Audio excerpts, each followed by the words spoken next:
saddex iyo toban degmo oo ka tirsan saddex gobol oo ka mid ah maamul goboleedka Koonfur Galbeed waxaa ka dhacay doorasho qof iyo cod ah.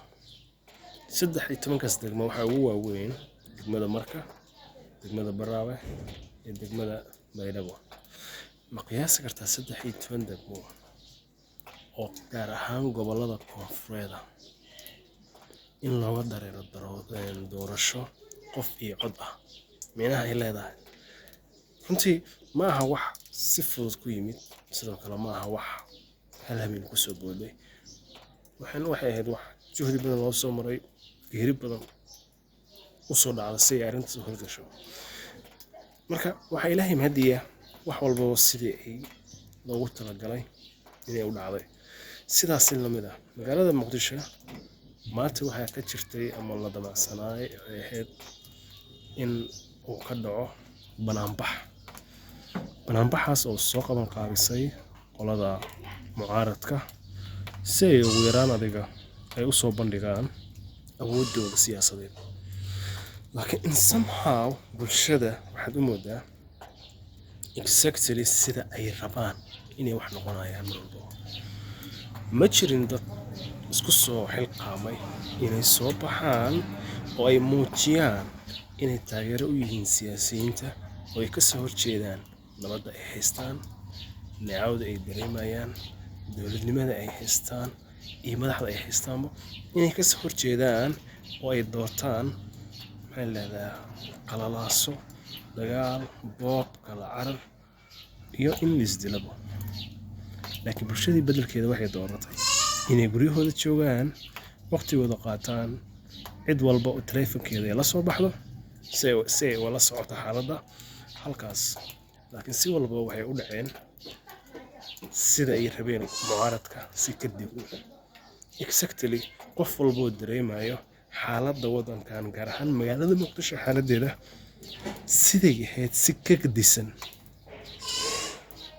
sida dadka dareemayo xaaladdaas in laga soo gudbay oo hadda la joogo meeshii ugu wanaagsaneyd oo ay soo gaartay magaaladaas dhibaato badan kadib.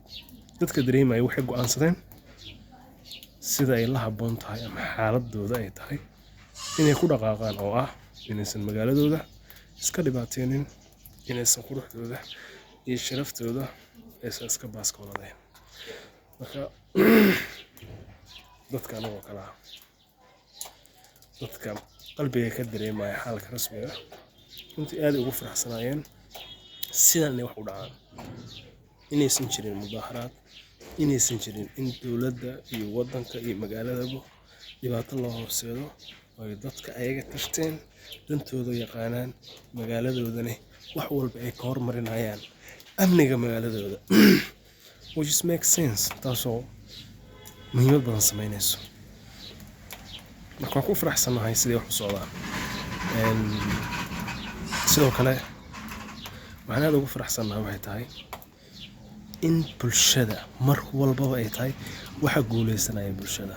haddaba dowladdan waxay uga duwan tahay mucaaradka waxay tahay anyway bulshada qalbigooda wixii ku jiray ay tiri waan sameynaa.